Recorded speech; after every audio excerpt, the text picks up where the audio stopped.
Good afternoon, Nova Nation. It's WXVU Sports Director David Szczepanski coming to you from the WXVU studio back here in kind of our normal football spot. It was great, though, this weekend to be outside of the law school on West Campus, that beautiful path. But we're back here inside of the WXVU studio for your Villanova football recap as your 13th ranked Villanova Wildcats went down to Hampton, Virginia, took that 4 or 5 hour bus trip down to Hampton, and they came away with a victory, 20-14, the final score, as Villanova improves to 7-2 overall in the 2024 campaign, 4-1 in conference play.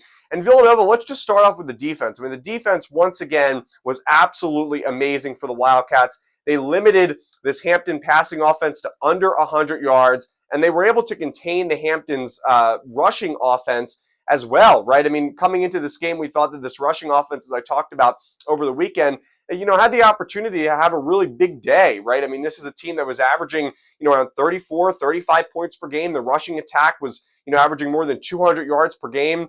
And it was really a battle between the rushing attacks, right? Villanova's rushing attack has been so good this year. Hampton's rushing attack has also been so good this year. Two of the top rushing attacks in the CAA, and Villanova's defense did a really good job at limiting all aspects of Hampton's offense. They allowed just 2 touchdowns. One was a passing touchdown early in the first quarter from Chris Zealous, who really started a majority of this game for Hampton. And then the other one was actually a rushing touchdown from Chris Zealous into the end zone. So 2 touchdowns, 1 passing, 1 rushing for Hampton. But Villanova's defense did a really nice job. Shane Hartzell, once again, 9 tackles to lead the Wildcats in this game. Now, offensively for Villanova, like I said, they won this game by 6 points. They won the game 20-14, the final score.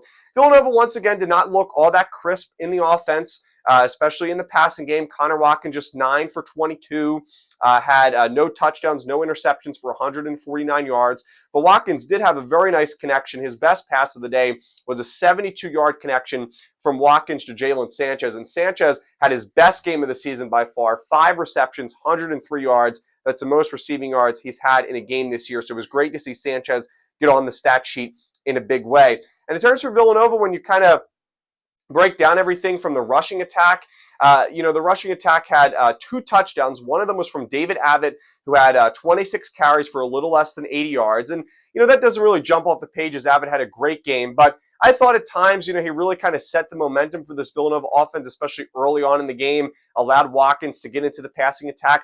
But also at the very end of this game in the fourth quarter, David Abbott actually was able to chew out the remaining 3 minutes or so of the clock, picking up some first downs, running the ball effectively at a high level. So even though Abbott did not have the best game overall, he still played a big part in getting Villanova this win, and especially, picked up a touchdown while doing it. Isaiah Ragland, he, had just 5 carries in this game. He was very limited when you look at his success in the rushing game. I think Villanova is still taking their time at getting him back as he continues to recover from this ankle injury. But it will be curious to see if Ragland does have more success, or, maybe this injury is going to take him, a little longer as he continues to recover. Even though, he is healthy, he's playing, it may still take him a little longer to return to football shape and a return to that success he had in the beginning of the season.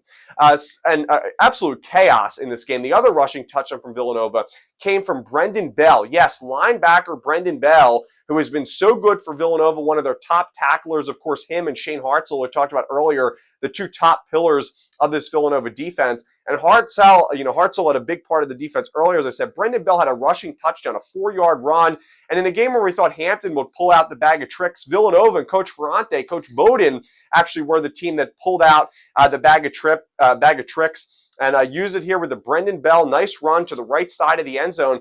And that was Bell's first rushing touchdown. It was his first rushing play of his college career. So congratulations to Brendan Bell. What a trick play. I mean, what a moment for Villanova, right? What a play call. And the Wildcats come away with the victory 20-14. Some other stats here. Ethan Getman made 2 of 3 field goals. He rebounded nicely after missing his first field goal, about a 42-yarder or so. He rebounded with a 25-yarder and then a 40-yarder as well towards the end of the game to pick up Villanova 6 more points there with his 2 field goals. So I thought that was a positive performance for Villanova. But really overall, I mean, the defense, what a job. Jalen Sanchez with a big day. And I thought, David Abbott, even though the stats don't jump off the page, I thought he had a pretty good day. Like I said, early on in the game, set the table. At the end of the game, was able to chew out some clock. I'm curious to see, how Isaiah Ragland is used over the next couple weeks. For the Wildcats, a win is a win. They're now 7-2. Like I said, I thought that Hampton team in my preview videos, they were sneaky. They are they have a really good offense. Villanova's defense was able to shut them down. You look at the stats too. Villanova's defense is giving up just 18 points per game against CAA opponents this year. I mean, that is amazing. That's why they're one of the top defenses in the FCS. So stay tuned for much more action. Villanova now 4-1 in conference play. Rhode Island and Richmond won their games. Delaware was on a bye week. So Villanova does not gain any ground necessarily, but they stay with the teams at the top of the pack. So Villanova trying to get in to the FCS playoffs. Right now, I think they're in pretty good shape to do that, but they have to keep winning.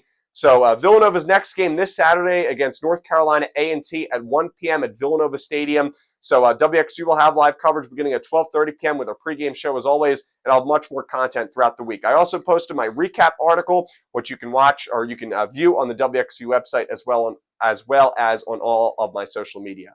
Go Cats, everybody. Have a great rest of your day.